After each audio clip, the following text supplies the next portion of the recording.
Welcome to Oracle Eyes. The effects of Friday's Israeli retaliation, which had been expected for a week, reverberated strongly in 8 Iranian cities, Syria, and pro-Iranian parts of Iraq.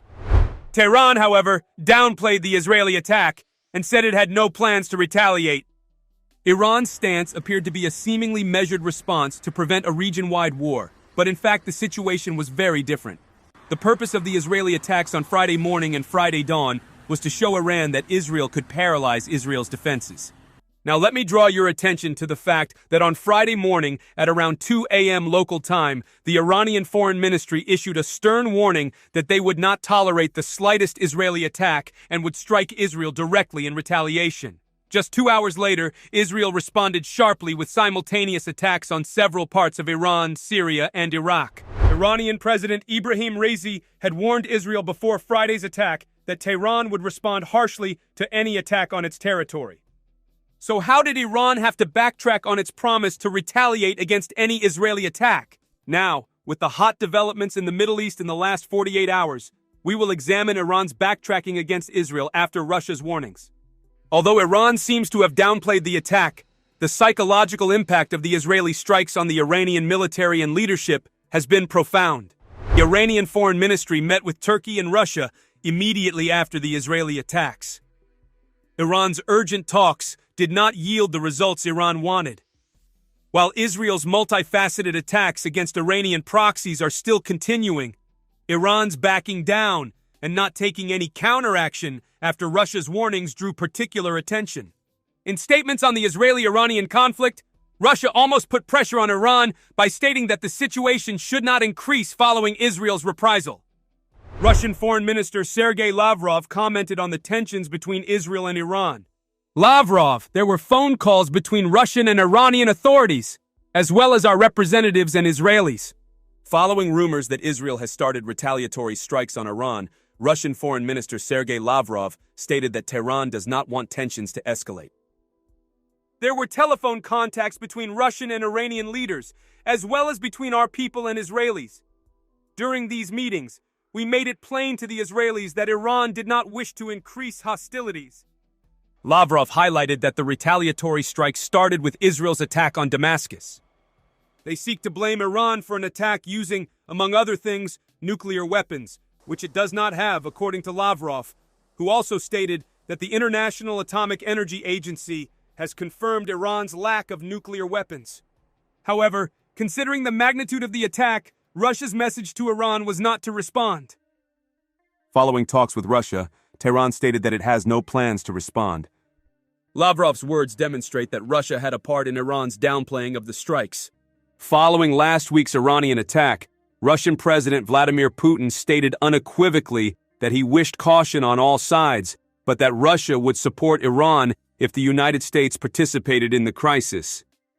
While Iran's explicit comments prior to the attack and its subsequent behavior as if nothing had happened are incongruous, it is plausible to assume that Russia's strong warnings are to blame for this contradiction. Iranian Foreign Minister Hossein Amir-Abdollahian told Muslim envoys in New York, as reported by Iranian media, that sources told him that Israeli drones fired at the city of Isfahan on Friday caused no damage or injuries. Amir-Abdollahian was cited as adding that the downed mini-drones caused no damage or loss of life. However, Israel's media backers are desperately attempting to take victory from defeat. While Tehran has stated that it will not respond for Friday morning's bombing, the consequences of the attack are unlikely to lessen anytime soon. The reports and analysis that have surfaced in the aftermath of the assault highlight the scope of Israel's aim. According to a senior American official, Israel's strikes on Friday morning targeted Iran's Natanz nuclear facility's defense system. According to the official, the Israelis targeted an air defense radar installation near Isfahan that is used to protect the Natanz nuclear plant. The early assessment is that the attack damaged the location, but the investigation is not yet complete, he stated. However, the official stated that the attack was intended to send a signal to Iran about Israel's capabilities, rather than to worsen the situation. Iran has denied directly targeting Israel and claimed no nuclear facilities were harmed in the hours following Friday morning's attacks on the country. The International Atomic Energy Agency likewise reported no damage or injuries at Iranian nuclear plants. The official maintained that the Israeli objective was a military base in Isfahan, near Natanz, rather than the nuclear facilities themselves, and that the Israelis struck what they intended. The official further stated that one primary target was hit many times, and Iran's Russian-made air defense system proved ineffectual. According to regional officials, the IDF employed missiles and drones instead of human planes in the operation because Israel's message was to persuade the Iranians that we can reach out and touch them. Indeed, while Israel appears to have sent a strong message, Iran's current silence and lack of action, potentially due to Russian pressure, does not appear to be sufficient to reduce tensions. On the other hand, Blinken stated that the United States is dedicated to Israel's security and is not complicit in any attack. U.S. Secretary of State Antony Blinken stated that the U.S. was not involved in any aggressive operation and the White House had no comment. As is widely known, Israel persuaded members of its Security Council to attack Iranian territory on Monday night. According to sources, Ministries Benny Gantz and Gadi Eisenkot, both former military forces commanders, urged for a robust and immediate response, but after meeting with Biden, they opted to postpone it due to differing opinions among other ministries. According to this assessment, the planned strikes against Iran have been postponed twice. U.S. sources claimed they were briefed by their Israeli counterparts immediately following Iran's missile and drone attack on Sunday that some sort of Israeli counterstrike was unavoidable, but the Israelis promised Washington that their response would be smart and not targeted. U.S. authorities confirmed that Israel had conducted military strikes against Iran and had given Washington several hours' notice, but provided no details about the activities.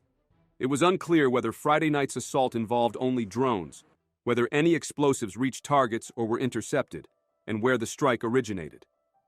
When asked about claims that Israel planned an attack on Iran, U.S. Secretary of State Antony Blinken stated that Washington was dedicated to Israel's security and that the U.S. was not involved in any offensive actions. The walkout on Friday morning, whatever of its size, was a show of defiance against U.S. hegemony. Netanyahu, in particular, has long been a hawk against Iran, threatening Israeli strikes on the country in the past, and has, under pressure from his far-right coalition allies, to respond forcefully.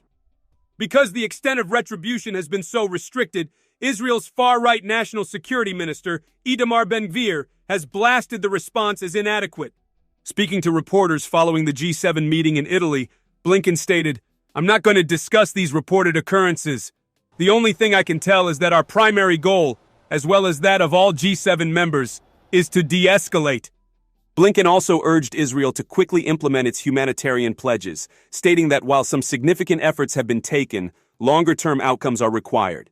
U.S. Secretary of State Antony Blinken stated at the G7 summit that we are dedicated to Israel's security, but also to de-escalation.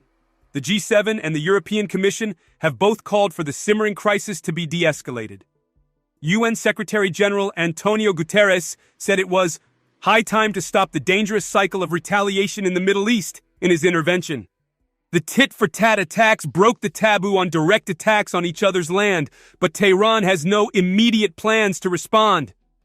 To summarize, there has never been a period when the two countries' ties deteriorated to the point of actively assaulting each other, and it remains to be seen what regional actors will do next and how much they will relieve tensions. So, what do you think about this issue? Please share your thoughts in the comments. Please do not forget to subscribe to our channel and turn on notifications to be informed about new videos. Thank you for watching us.